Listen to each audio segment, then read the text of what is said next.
आज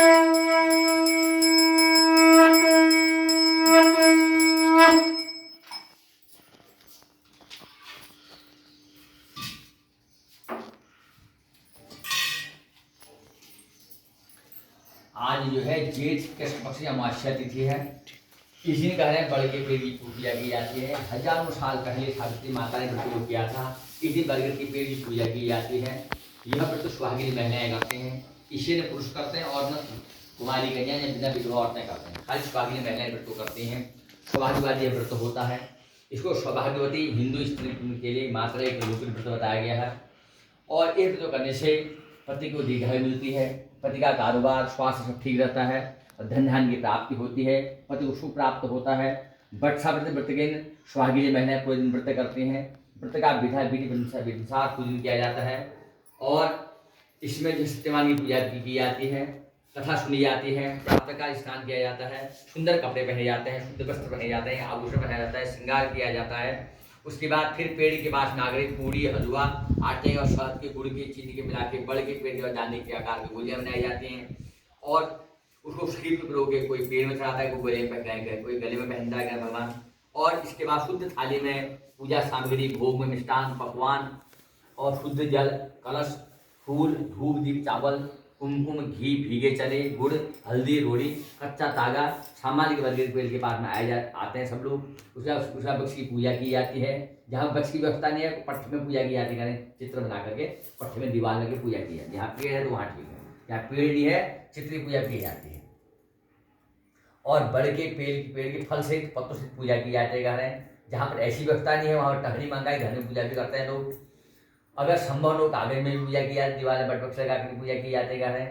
और आस्था के साथ भगवान की श्रद्धा भावना के साथ भगवान की पूजा करनी चाहिए। आरती बंधन करके नमन बंधन करना चाहिए और फिर सब पकवान भोजन चना रुपया सगे संबंधी सहयोगियों को भिजवा करके आशीर्वाद लेना चाहिए। और जो व्रत वाली है वो साथ चरणों में स्पर्श करते हुए आशीर्वाद प्राप्त करना चाहिए प्राचीन काल में मध्यदेश अश्वत्थ नाम के राजा हुए।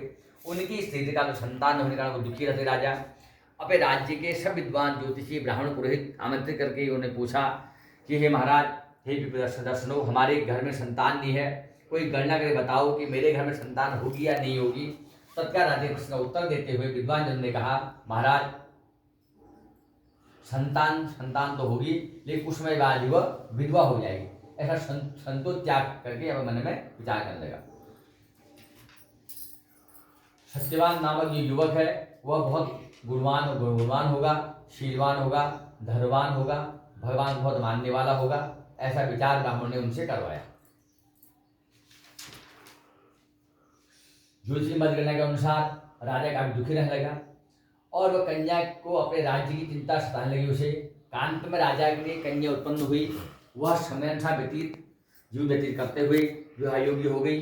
राजा अपने कन्या का विवाह का परिणाम सुन के मन में दुखी रहने लगा कि ब्राह्मण लोगों ने कहा था कि बहुत समय बाद जब संतान होगी उसके बाद इसकी जब विवाह उसको प्राप्त हो जाएगी यह कुछ समय विधवा हो जाएगी। ऐसा मन से राजा रोज बिताया, वो दुखी रहने लगा। ऐसा सोचते सोचते भगवान का ध्यान आया।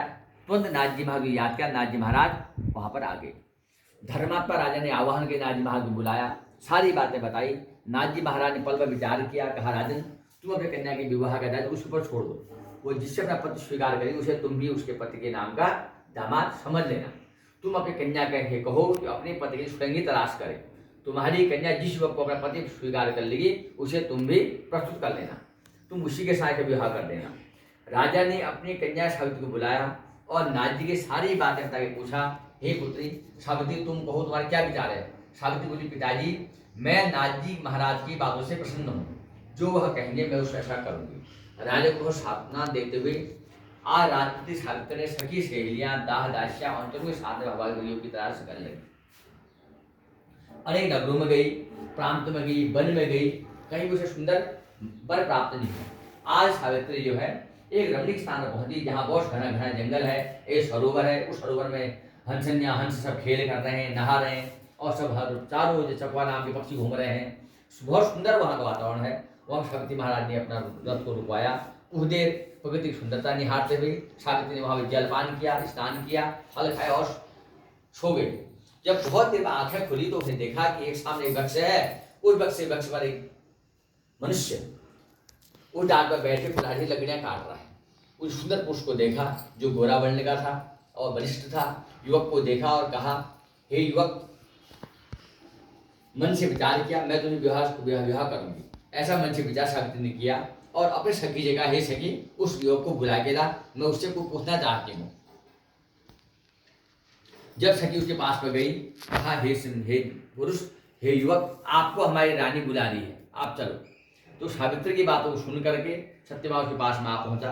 सावित्री द्वारा परिचय पूछे जाने पर सत्यवान ने कहा, हे राजकुमारी, मैं एक दरिद्र कुलीन युवक हूँ। इसी जंगल में रह के लकड़ियाँ काटता हूँ और अपने माता पिता की सेवा भी करता हूँ। मेरे माता पिता अंधे हैं। जंगल में लकड़ी काट करके जमीन बाजार में बेचता हूँ, उससे जो पैसा प्राप्त होता है उससे हम तीनों प्राणी का निर्वहन होता है। कहिए आपका क्या विचार है, क्या सेवा मैं आपकी करूँ। उस सत्यवान नाम युवक की शालीनता, शिष्टता और स्पर्शवायता से सावित्री बड़ी खुश हुई। उसने युवक से गुरु से प्रभावित होकर के उसे विवाह करने निश्चय किया और शांत स्वर में कहा कि हे युवक, मैं तुमसे विवाह करना चाहता। सत्यवान सावित्री प्रस्ताव सुन सत्यवान ने कोमल स्वर में कहा, हे राजकुमारी, मेरे साथ विवाह करना आपको उचित नहीं होगा, क्योंकि मेरे साथ आप इस संकट में घिर जाएंगे। एक तो मेरे पास मेरा अंध है, तुझे हमारा राज्य छिन गया है और हम जंगल में रहते हैं और हमारे पास हमेशा संकट ही संकट है। आप शादी करने आप दुखी हो जाएंगे। इसके बाद सावित्री बार बार विवाह करने आग्रह कर लगी। सत्यवान ने बहुत बार समझाया लेकिन वह नहीं मानी। सत्यवान सावित्री घाट के आगे सत्यवान में नतमस्तक हो गया। कहा, चलो मेरे समीप में कुटिया है, मेरे समीप कुटिया में चलो। और आज सत्यवान सावित्री को कुटिया में गया। वहां उसे देखा कि दोनों माता पिता अंधे हैं और उनके पास न कोई जमीन है, न जायदाद है, कुछ उनके पास में नहीं है। पर दिन भर सत्यवान कमाता, रात को भोजन करते। वहां सत्यवान के माता को जब देखा, उन्होंने सावित्री माता को समझाया, लेकिन सावित्री बिल्कुल उनकी बात